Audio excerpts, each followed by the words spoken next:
What's going on, everybody, and welcome back to another video. So we're switching things up tonight. We're not unboxing anything, we're not reviewing anything, but there is something that I want to talk to you guys about. So this is the Galaxy S20 Ultra, and we unboxed it about a week ago, and I've been using it as my Android daily since then. And I gotta say, just off of the first 7 days, it's incredible. I mean, it checks almost every single box that you're looking for in a flagship phone.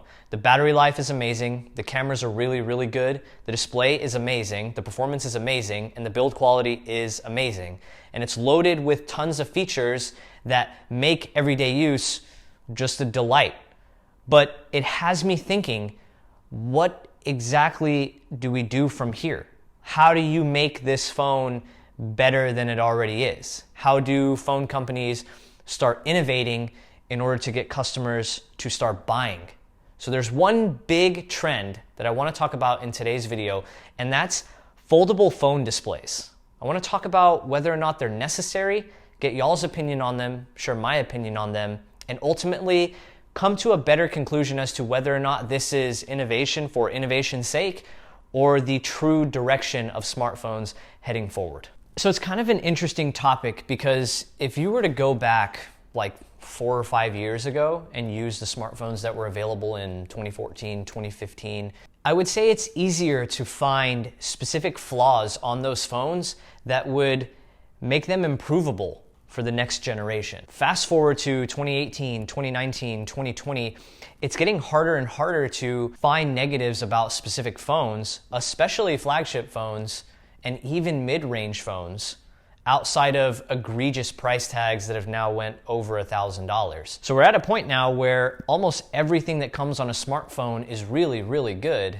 and that makes sense with the advancement of technology, but prices are also slowly creeping up. So what you'll find is, while the phone itself is amazing, the only thing you can really nitpick or basically bash it on is the fact that it may be over $1,000 and it may break your bank just to buy the phone. But in late 2018, we started seeing a new innovation come to smartphones, like foldable displays. Now, while the concept of foldable displays is cool, they're definitely not without their faults. And I totally understand the appeal behind foldable phones, and in a way, it completely makes sense. Smartphone screens these days are just getting bigger, and the overall footprint of phones that people want are getting larger. The Galaxy S20 Ultra has a 6.9-inch display, and when you put it in your pocket, it feels massive. So the idea of having a phone that has a large display, almost tablet-sized, for when you want to browse the web or maybe watch videos, but can also fold down to a smaller, albeit thicker size for doing things like texting or taking phone calls, totally makes sense. But on something like a smartphone, the more movable parts that you introduce, like a plastic foldable display and a hinge, the more possibility there is that something can go wrong. And let's take a look at two of the most popular foldable phones on the market right now, the Galaxy Fold and the Motorola Razr. So the Motorola Razr, at least the 2020 version, is a smartphone that comes with a foldable display. It keeps the iconic design of the Razr, and it costs $1,500. Now, outside of that cool foldable display, you're getting relatively mediocre internals, you're getting mediocre camera performance, you're getting mediocre battery life, you're getting questionable durability in terms of the build quality, you're kind of getting a hinge that doesn't exactly inspire confidence, and because it uses a plastic display in order to fold, you can literally feel the display kind of absorbing your touches, and naturally it's less durable. So it's awkward because you have a phone like the S20 Ultra that's $1,400, but it can essentially do everything but fold. And then you have another phone that's $100 more expensive that doesn't exactly nail the basics of a good smartphone. It just kind of folds. And then you look at a phone like the Galaxy Fold that costs $2,000, but it has premium everything: cameras, battery life, displays, build quality. But we saw how that product launch went. I mean, most customers had their devices breaking within what, 3 days or maybe a week at the most, 2 weeks probably at the absolute most.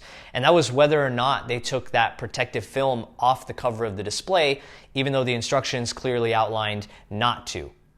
And it got to a point where Samsung basically had to recall the phone, redesign it, rebuild it, and then start shipping it back out to customers. But how much confidence does that inspire in a phone that you spent $2,000 on just to say that it can fold?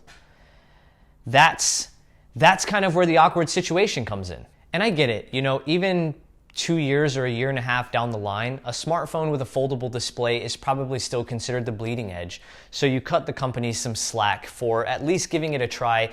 Yeah, even if you fail, it's probably not the biggest deal because it's not as mainstream of a product as it should be. Like, this isn't a phone that's flying off the shelves. These are for people who want to be on the bleeding edge of the latest tech, have a whole bunch of money to spend as well. So they just kind of buy it. It's essentially the ultimate flex on anyone whenever it comes to technology to say that you have a phone with a foldable display. But again, I harken back to at what cost.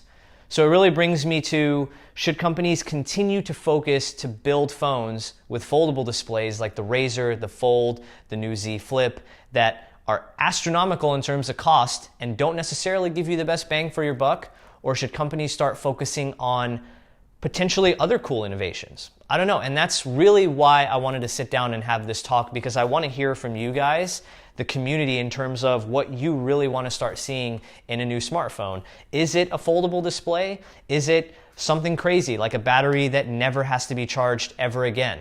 I don't even know if that's possible, but hey, that may be something worth trying in the future instead of just a foldable display. Maybe you guys are fans of just the standard incremental updates. Hey, every year, make the display a little better, make the battery a little bit bigger, make the cameras a little bit better, make the processor better, and I'm just fine. Just keep doing that. I feel like I kind of land in that boat more so than anything, but I want to hear from you guys. Let me know what you guys think in the comment section down below. I want to know what you guys want to see in new smartphones that come out. While you're down there, if you haven't already, make sure you hit subscribe. We are currently in the process of filming the review for the S20 Ultra, and you don't want to miss that. And as always, thank you so much for watching, and I'll catch you in the next one. Peace.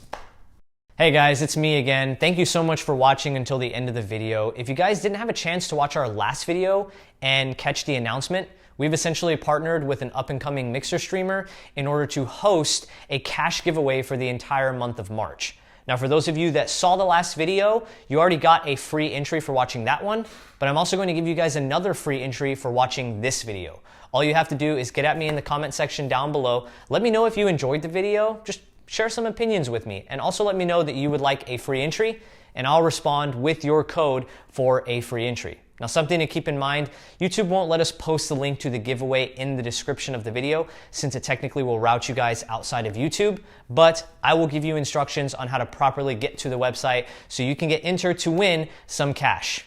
And again, guys, thanks for watching.